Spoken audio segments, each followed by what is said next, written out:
Buenas tardes. La metodología del debate y de las posiciones que enseguida vamos a plantear es que a la mesa han llegado algunas preguntas, las hemos seleccionado, algunas eran repetidas, entonces integramos algunas preguntas. Si alguno quiere fijar una posición o hacer una pregunta y lo quiere hacer acá, entonces por favor se dirige hasta la mesa, plantea la pregunta. Y invitamos al profesor Miguel Martín Casal, a Enrique Gil, a Juan Carlos Gaviria, al doctor Tamayo y a Andrés a que estén en la mesa. Las preguntas pues, están dirigidas a cada uno de los diferentes expositores y la idea es que si alguno… Dele, doctor, tranquilo. Ahorita yo le doy la palabra, que yo sé que usted tiene unas cositas para decirle a Enrique. La idea es que si alguien quiere fijar una posición que controvierta la que ha fijado alguno de los expositores o el planteamiento que se haga en este debate, el esquema lo permite. Simplemente pide la palabra, pasa al frente y hace la exposición o hace la pregunta. La primera pregunta que tenemos es: ¿dónde quedan los derechos constitucionales del victimario si lo procesal cede frente a la reparación integral?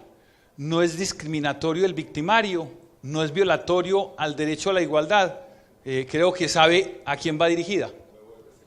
Sí, ¿dónde quedan los derechos constitucionales del victimario si lo procesal cede frente a la reparación integral? No es discriminatorio ese victimario. ¿Acaso esto no es violatorio al derecho a la igualdad?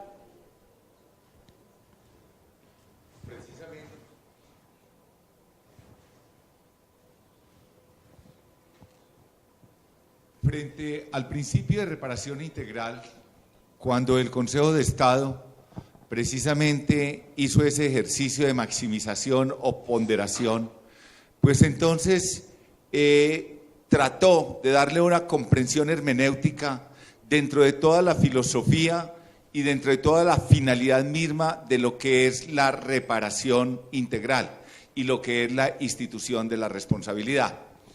Cuando se quiere soslayar de una u otra manera los derechos del victimario, hay un presupuesto básico e ineludible y lógico, que quien causa un daño debe repararlo.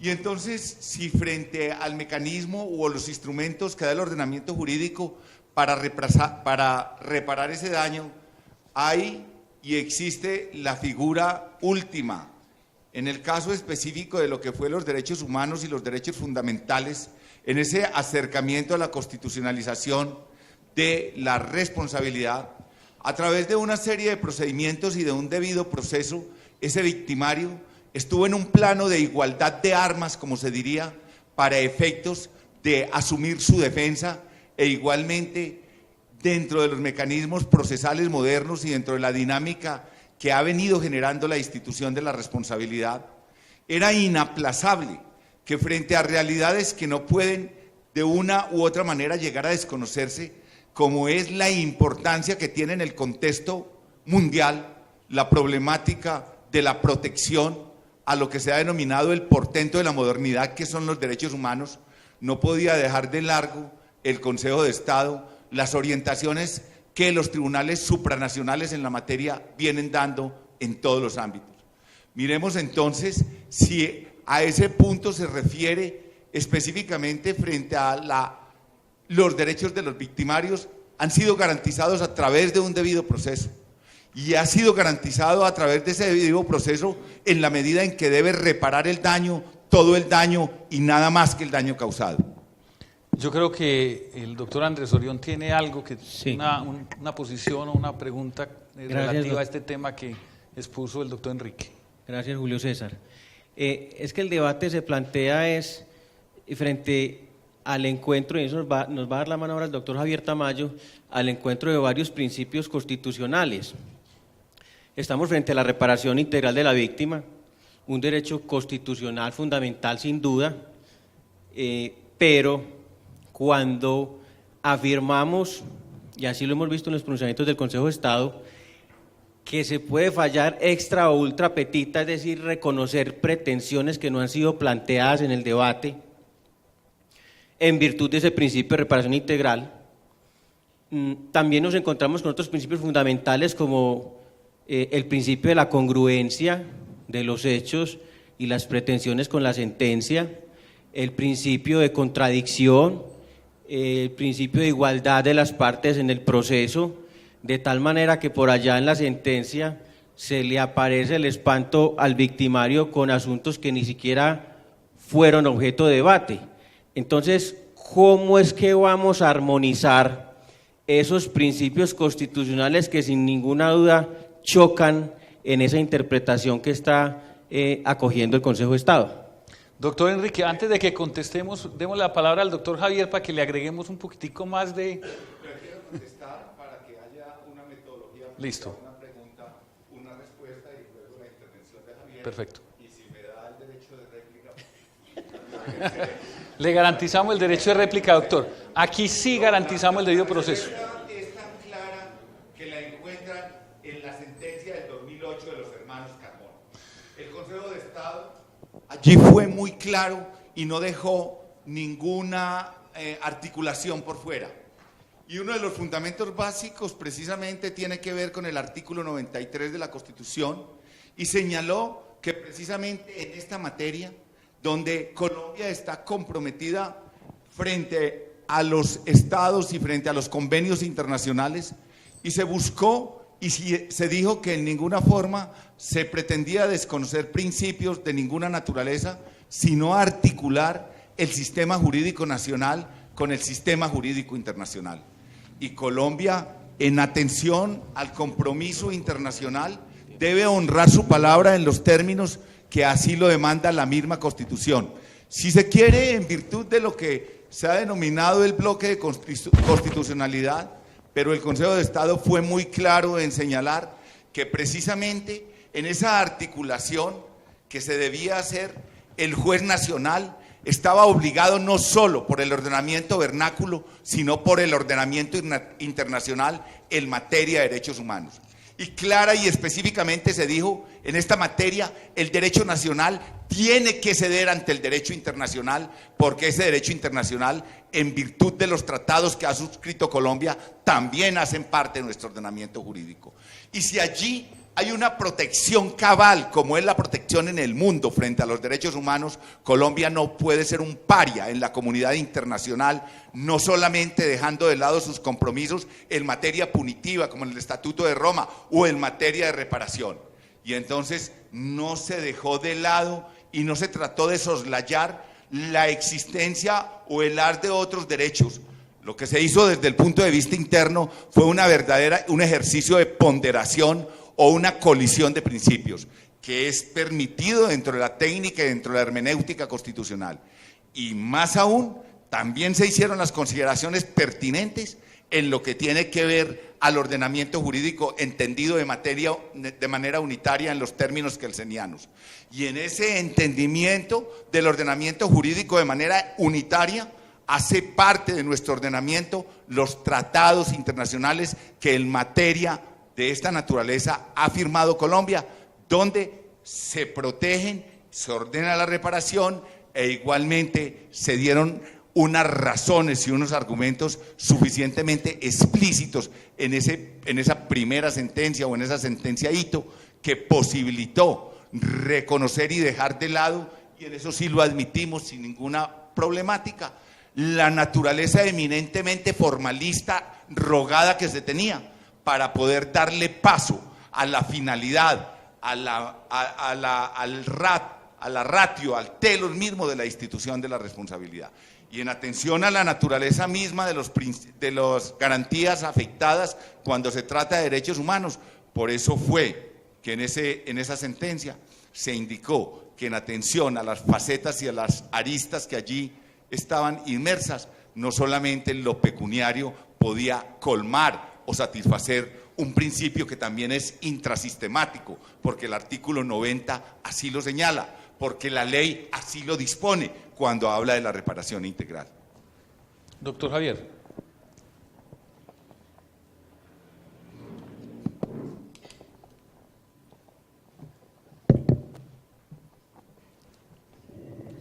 Yo tenía aquí dos anotacioncitas en una factura del supermercado. A ver, yo quiero hacer estas observaciones, doctor Enrique.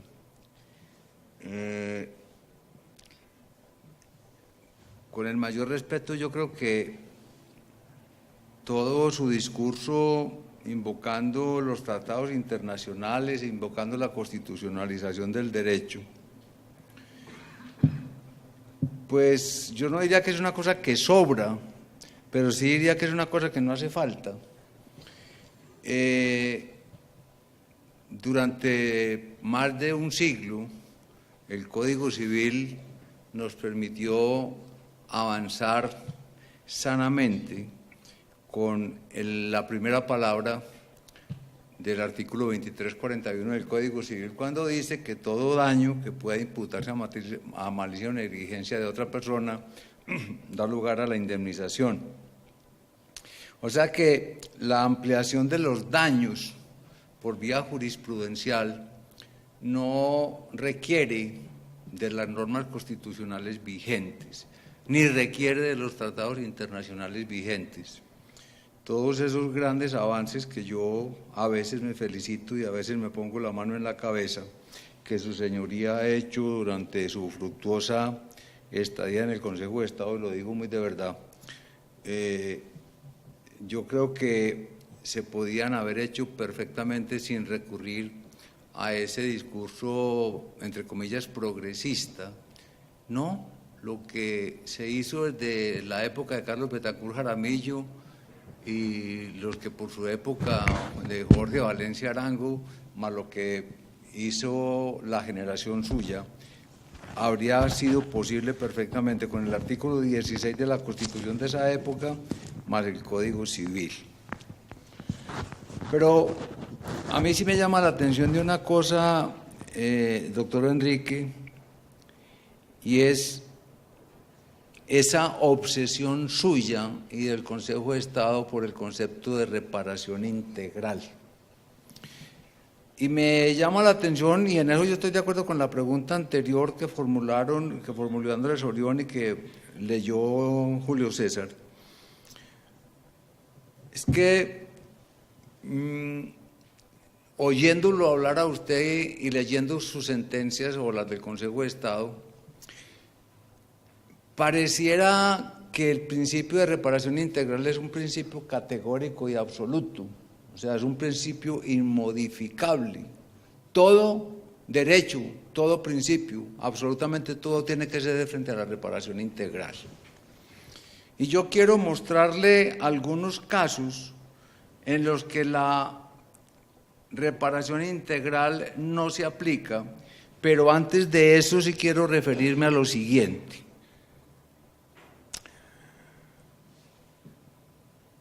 A mí siempre me ha llamado la atención de que en Colombia los que hablan del neoconstitucionalismo y del nuevo derecho siempre se basan en Alexis, en quien yo me baso fundamentalmente, me declaro un partidario casi total de la obra de Alexis.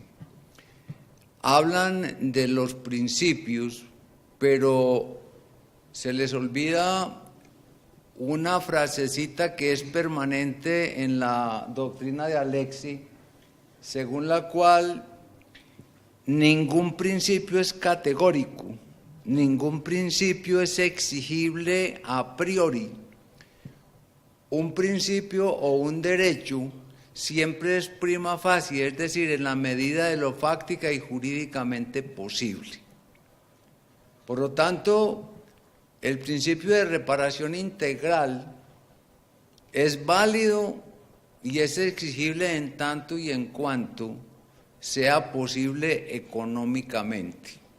O sea, siempre y cuando haya plata para pagar y siempre y cuando no pongamos en riesgo la estabilidad del país o la estabilización de los responsables, sobre todo tratándose de responsabilidades objetivas. Para ponerle un solo ejemplo, ¿cómo me va a fallar usted con todo su énfasis en la reparación integral? ¿Qué va a hacer la Corte Constitucional o qué va a hacer el Consejo de Estado con la justicia transicional de esos convenios internacionales que justamente están hechos no como se cree en Colombia para pagar más de lo que aquí se paga, sino para pagar indemnizaciones mucho más pequeñas, porque la cantidad de víctimas hace imposible que el régimen interno sea capaz de indemnizar a todas esas personas. Las guerras o los acuerdos recientes de África de los últimos años muestran que las indemnizaciones han sido de $2 o de $3.000, o que se hace un monumento como indemnización simbólica. Entonces vamos a ver que todos los arreglos que permanentemente hace la justicia colombiana con cuanto bandido hay en el país, a la guerrilla muy seguramente se le exonerará de pagar indemnizaciones. Y entonces yo pregunto, ¿qué va a hacer el Consejo de Estado, qué va a hacer su señoría con el concepto de la reparación integral? Los códigos traen limitaciones en la indemnización de perjuicios, en materia de transporte. Hay una limitación a la indemnización. Luego, a mí me parece que echar por la borda principios constitucionales como el derecho de defensa y de igualdad no significa desconocer los tratados internacionales. Los tratados internacionales también se aplican pero rogados, porque es que no es la primera vez que el Consejo de Estado falla estrapetita. En otra oportunidad también, y no se trataba de tratados internacionales, sino de una indemnización común y corriente de un perjuicio, creo que extrapatrimonial, el Consejo de Estado se pasó por encima del principio de la coherencia de la pretensión. De manera que en ese sentido, a mí sí me parece, doctor Enrique, que el exceso de la reparación integral es muy grave. Ya el profesor español nos ilustró fehacientemente cómo la Unión Europea, que es la región más rica del mundo, ha tenido que poner pie para evitar indemnizaciones desbordadas, porque el sistema de la responsabilidad civil, en la forma como venía avanzando, se estaba haciendo insostenible tanto en el ámbito privado como en el ámbito público. Y finalmente, le hago esta observación. Su señoría, si bien entendí, afirma que lo indemnizable son los daños a la salud y no el daño a la vida, de relación. ¿Estoy en lo cierto? Bueno, mire usted que yo estoy de acuerdo con usted en que todo bien jurídico, así sea extrapatrimonial, debe ser indemnizado. Eso lo he sostenido desde un comienzo en mis obras. Y le pongo este ejemplo: supóngase dos personas que sufren la misma lesión en un accidente. Una de ellas ha sido un perezoso de hamaca que nunca ha querido moverse de ella, y allí, después de lesionado, justifica más su descanso en la hamaca. Y otra persona que es aficionada a la lectura y quedó ciega, o es aficionado al atletismo y no puede seguir practicando el atletismo debido a la lesión. Según su tesis, a ambos se les debe indemnizar exactamente con la misma suma por el daño a la salud, pero no tienen derecho al perjuicio a la vida de relación.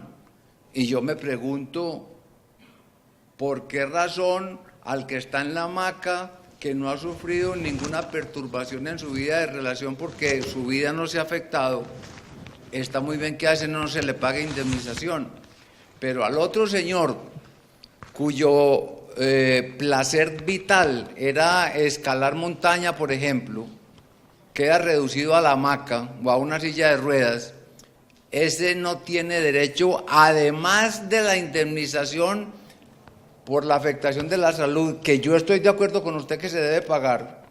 ¿Por qué no tiene derecho a la indemnización por el daño a la vida de relación? Es allí donde tengo esas inquietudes, doctor Enrique, como siempre usted tan gentil jalándome la lengua. Enrique,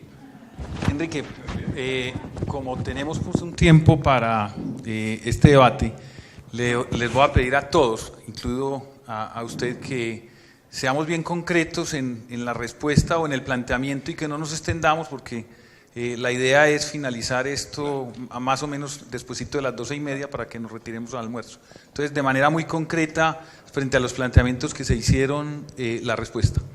Bueno, quisiera que no fuera tan concreta, porque tengo tanto que decir que sería otra charla. Sin embargo, en atención al requerimiento que se me hace, pues tengo que referirme a cada uno de los puntos, porque el ánimo precisamente es el debate, es el disenso y el enriquecimiento que podemos tener a través de una sana dialéctica. ¿Y por qué lo digo? Y voy a empezar en el mismo orden en que el doctor Tamayo se ha referido a cada una de estos interrogantes.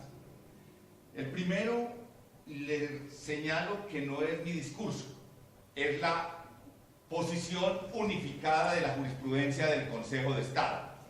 Entonces no es el discurso del consejero Enrique Gil, sino es una posición jurisprudencial que en este momento es unificada en la temática. En segundo lugar, considero que sí hacía falta este análisis. ¿Por qué? Porque el doctor Tamayo, con muy buenas síntesis, dice que podíamos beber en el Código Civil, en los artículos 23, 41 y siguientes, y desde esa óptica perfectamente darle un entendimiento a esto. Es verdad, allí se construyó por la jurisprudencia también, por la jurisprudencia, el principio de indignidad que buscó anclarlo en ese dispositivo. Sin embargo, hay una visión, y aquí le recuerdo al doctor Tamayo, a Pantaleón, no podemos mirar el derecho constitucional y el derecho de responsabilidad del Estado con los lentes del civilista. Y entonces con esos lentes del civilista no podemos mirar la problemática de la responsabilidad extracontractual estatal en razón de un potísimo y claro principio. Las relaciones entre los ciudadanos son relaciones de igualdad. La vinculación del ciudadano frente al Estado es una vinculación de desigualdad. El ejercicio del imperium, amén de otras consideraciones que no es del caso hacer, pero sí que me obligan a señalar que hoy, precisamente uno de los grandes retos del derecho es la constitucionalización del derecho en los problemas, en los términos en que lo plantea el profesor argentino Rodolfo Pigó. Amén de otros grandes retos, el de las fuentes, el del uso del lenguaje, el de la constitucionalización del derecho. A nadie, y menos al doctor Tamayo, le es extraño que con el advenimiento de la Constitución del 91 se produjo un claro y emancipador movimiento de constitucionalización del derecho. Prueba de ello es que los jueces somos jueces constitucionales. El segundo elemento es el principio de reparación integral, y estoy de acuerdo. El Consejo de Estado, cuando barruntó y avisoró la necesidad de aplicar el principio de reparación integral, ha permitido, y así lo traté de exponer, que fuera evolucionando en los diversos matices para comprender primero no solo los derechos humanos, sino luego los derechos fundamentales dentro de esa naturaleza de la constitucionalización del derecho de daño.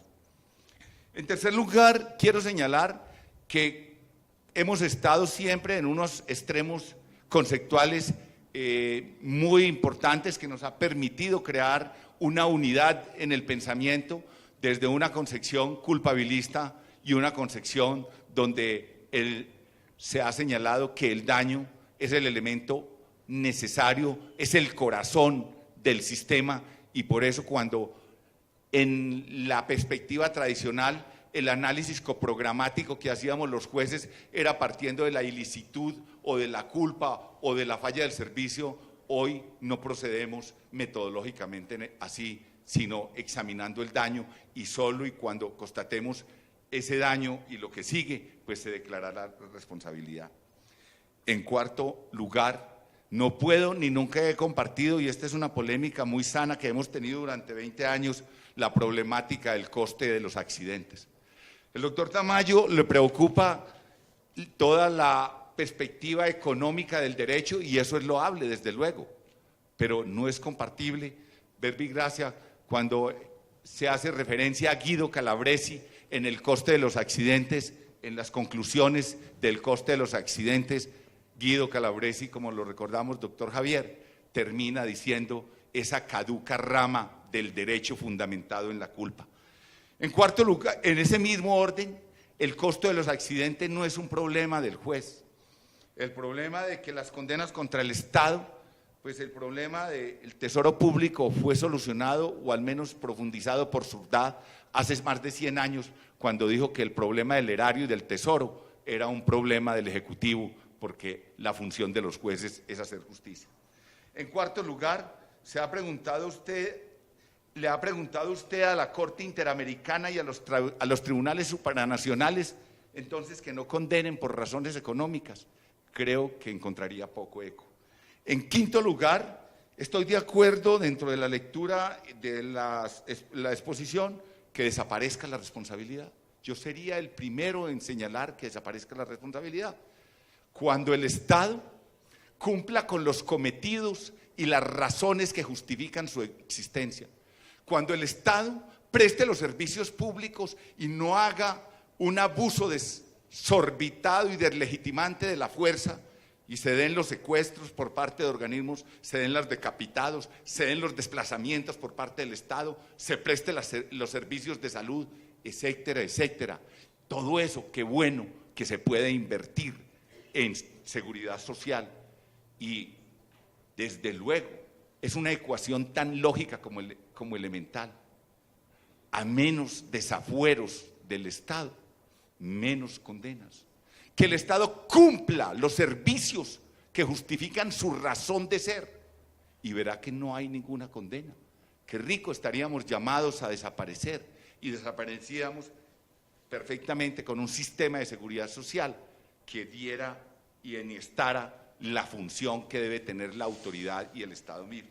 Y ya para terminar, yo creo que es importante, doctor Tamayo, frente a la coincidencia que tenemos en relación a lo que es el daño en sí mismo, y el concepto de daño había relación, usted lo sabe mejor que yo, y el profesor español también podrá señalar cómo en Italia ya el concepto de daño de vida relación va en francamente caída, porque ahora dije agujero negro y alguien a la salida me dijo que muy respetuosamente me sugería que no empleara la expresión agujero negro porque era discriminatoria. Yo, perdón, pero me parece casi que, voy a decir agujero blanco, pero lo que pasa es que el agujero negro es una realidad de física cuántica que habla sobre la materia. Entonces no hay allí en el uso del lenguaje ninguna discriminación, y si hubo alguna susceptibilidad, públicamente pido excusas, aunque en el corazón sé que no las tengo que pedir, ni en la razón,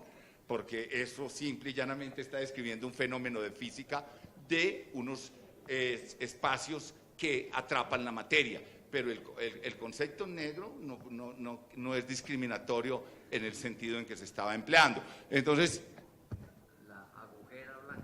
la agujera blanca, entonces.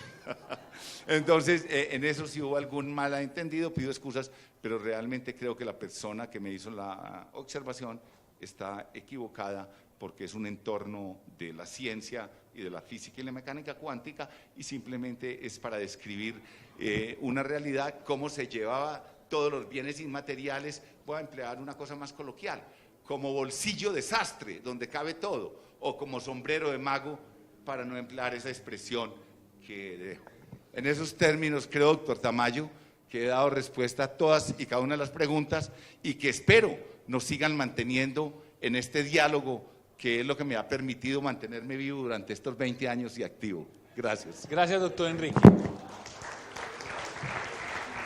Para el doctor Martín Casals, ¿por qué razón las sentencias que condenan al lucro cesante obligan al pago anticipado del perjuicio sin contemplar la posibilidad de pago de dicho perjuicio por instalamentos? En España, ¿quién tiene la opción de elegir el sistema de indemnización en materia de lucro cesante? Vuelvo y repito. ¿Por qué razón las sentencias que condenan al lucro cesante obligan al pago anticipado del perjuicio sin contemplar la posibilidad de pago de dicho perjuicio por instalamentos? En España, ¿quién tiene la opción de elegir el sistema de indemnización? Si es con una suma fija anticipada o por instalamientos que está indemnizando un perjuicio que precisamente tiene su naturaleza de causarse a medida que la persona hace su actividad productiva y obtiene el ingreso. El lucro cesante plantea todos los problemas de la incertidumbre, de no sabemos exactamente qué pasará, y por lo tanto la posibilidad de pagarlo mediante instalamientos, como dice usted, o sea, mediante rentas, es lo que en principio parecería más favorable a las compañías de seguros, en la medida en que si este lucro cesante desaparece porque, por ejemplo, la víctima fallece por un accidente que no tiene nada que ver, la compañía de seguros se ahorraría pues todo este pago, que sería en cierto modo un enriquecimiento injustificado también, ¿no? Pero ¿qué sucede? La realidad es más compleja. Las compañías de seguros quieren pagar y liquidar. Pagar y liquidar, y por lo tanto siempre la gran batalla son las compañías de seguros quieren pagar los lucros cesantes en suma, que en el sistema actual no es propiamente un lucro cesante porque es un porcentaje del daño extrapatrimonial en función de los ingresos de la víctima. Por lo tanto no es propiamente lucro cesante, ¿no? Pero las compañías de seguros siempre quieren pagarlo. En cambio, nosotros consideramos que sería mucho más justo no hacer cálculos prospectivos de futuro y pagando sumas, sino pagando rentas, pero no convencemos a las compañías de seguros. Y entonces la víctima lo puede pedir. La víctima no lo puede pedir, pero nosotros lo que proponemos ahora es que para que la víctima no se pueda ver influida por la compañía de seguros, que sea el juez el que decida en interés de la víctima. Por lo tanto, si el juez considera que es más favorable para la víctima este lucro cesante pagarlo en rentas, puede otorgar rentas. Perfecto. 15 minutos más. Listo. Como no alcanzamos a que llegaran a la mesa preguntas relativas a la exposición del doctor Juan Carlos Gaviria, antes de continuar con algunas que tenemos aquí, si alguno de los asistentes tiene alguna inquietud con respecto al planteamiento que hacía de manera clara el doctor Gaviria, le queremos pues como darle la posibilidad. ¿Alguien tiene alguna pregunta con relación al planteamiento hecho por el doctor Juan Carlos Gaviria? Bueno, listo. Pero pues, con relación a lo que planteó Juan Carlos. Bueno. No, es que yo comparto completamente la conferencia y la posición del doctor Juan Carlos. ¿Ahí se oye bien? Sí. Pero me parece de una rigidez lógica muy difícil, por no decir que imposible de llevar a la práctica, como lo han dicho los autores que se han referido a ella.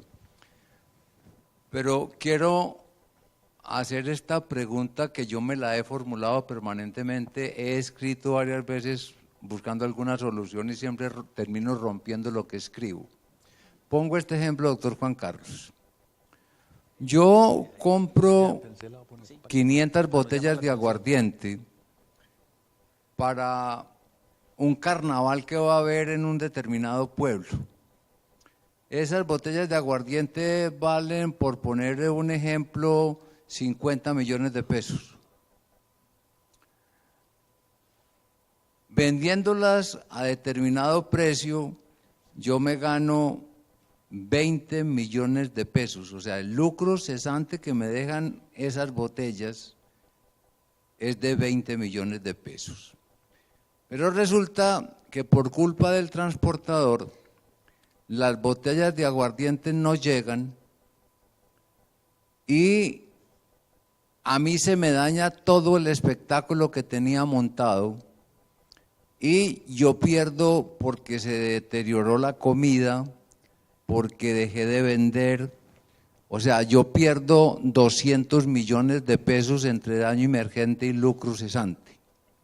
Entonces tengo 500 botellas de aguardiente que no llegaron, 20 millones de pesos que me iba a ganar, 50 millones de pesos valor de las botellas, 20 millones de pesos lucro cesante que me iba a ganar y 200 millones de pesos adicionales que yo pierdo por otros conceptos, pero relacionados con la no llegada del aguardiente.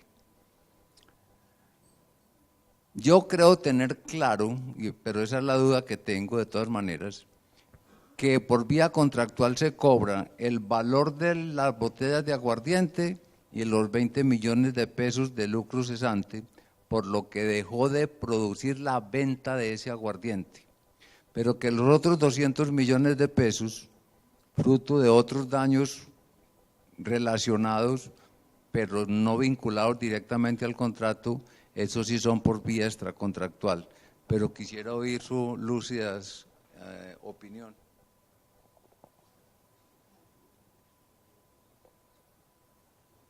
Así es, partimos de que el daño es imputable al transportador.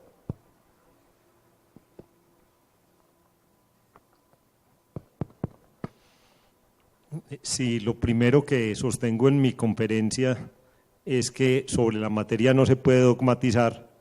Mal haría en pretender darle una respuesta única al problema que está planteando el doctor Tamayo.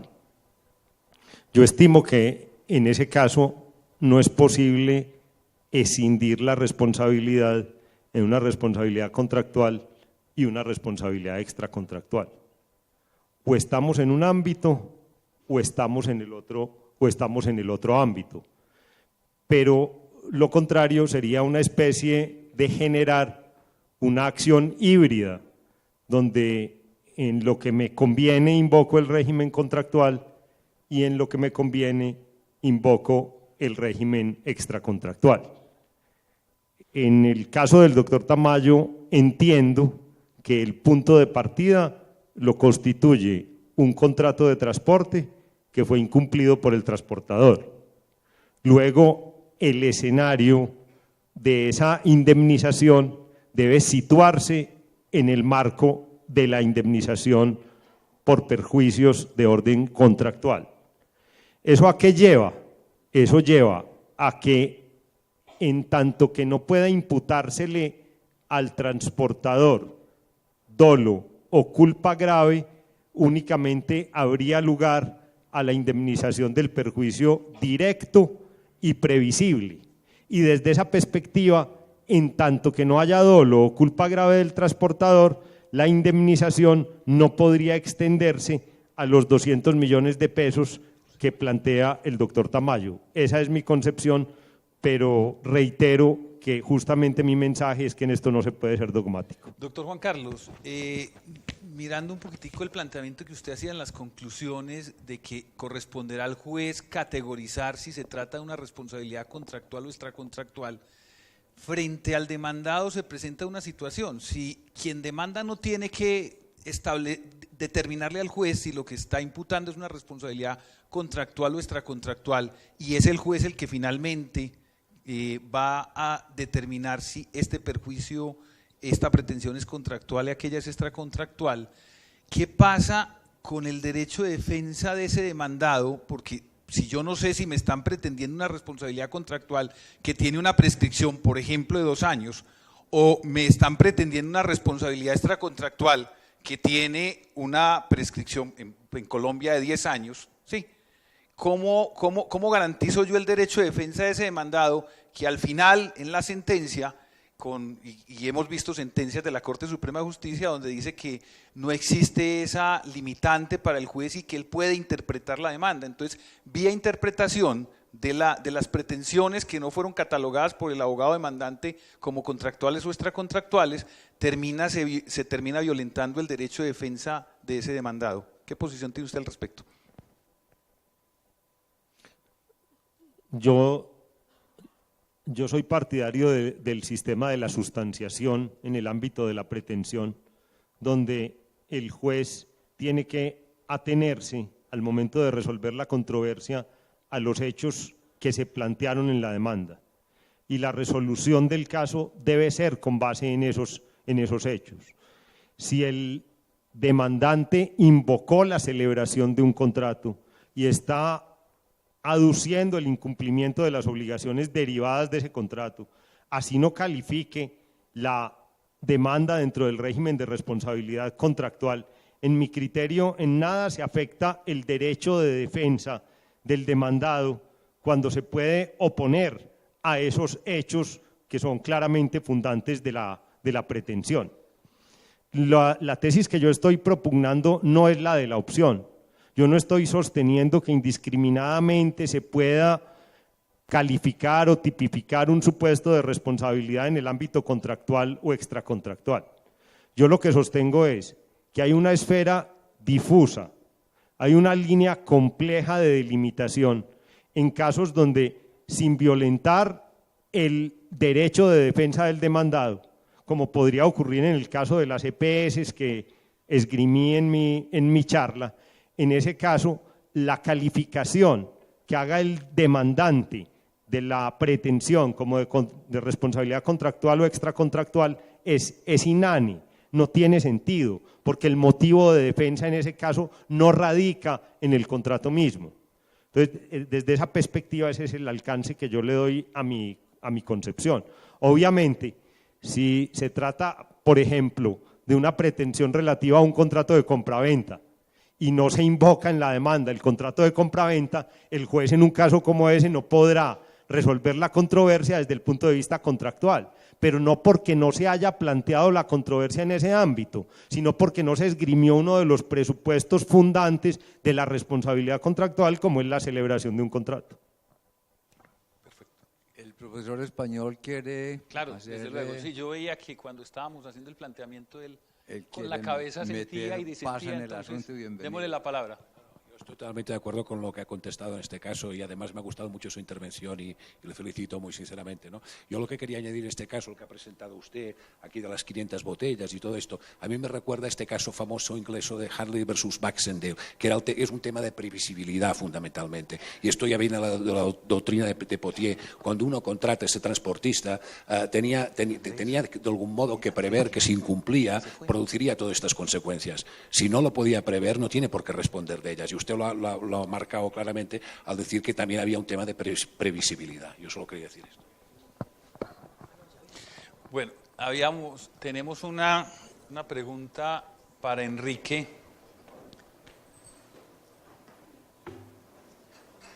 ¿Qué sucede con las víctimas de rebote en los casos en los cuales la víctima directa sufre un daño a la salud, teniendo en cuenta la desaparición de la categoría del daño a la vida de relación? Y otra también relacionada, dice, en los casos de... No, perdón, es esa, Enrique.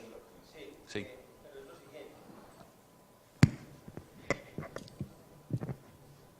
Cuando en el año 2000 se redenominó el perjuicio fisiológico, se recogió por el daño a la vida de relación en la sentencia de julio 19 de 2000, dentro de las justificaciones se plantea lo siguiente: es que bajo esta denominación se van a permitir además la legitimidad de víctimas indirectas, que bajo la denominación del perjuicio fisiológico era imposible pensarlo, es decir, quien sufría el daño en su salud era la única persona legitimada para acceder a la reclamación de la indemnización, ¿sí? Bueno, entonces cuando damos el círculo nuevamente, porque arrancamos en el 93 en el daño fisiológico y volvemos en el 2011 al daño a la salud, que termina siendo lo mismo, queda el planteamiento entonces, esa justificación de abrirle la puerta y la legitimidad de las víctimas indirectas bajo aquella denominación, si se quiere, más amplia, omnicomprensiva, aquel talego amplio que menciona, pues ahora cuando la persona sufre un daño a la salud, que es el mismo daño fisiológico del 93, se estaría entonces restringiendo la legitimidad para aquella madre que está dedicada al cuidado de su hijo que quedó en estado de paraplegia, por ejemplo, que bajo la denominación del daño a la vida de relación tenía legitimidad, pero que bajo la acepción del daño a la salud o fisiológico ya no lo tendría. ¿Sí? Enrique, y yo complementaría para integrar una de las que hay acá más adelante, ¿qué pasa cuando la víctima del hecho dañoso fallece? Ahí ya no podríamos hablar de daño, pues del perjuicio a la salud. Entonces, ahí volvemos a la categoría del daño a la vida de relación, o lo indemnizamos solo bajo el esquema del perjuicio moral. Y hago el planteamiento porque es que, o sea, uno ve el Consejo de Estado echándole borrador, por ejemplo, a conceptos como el daño a la vida de relación, y ve a la Corte Suprema de Justicia, que se demoró 20 años para empezar a hablar del tema del daño a la vida de relación, y en el 2008 empieza a hablar del daño a la vida de relación, no siendo muy claro si, por ejemplo, ese daño se presenta cuando la víctima tiene lesión y para él y para las víctimas de rebote, o si también se presenta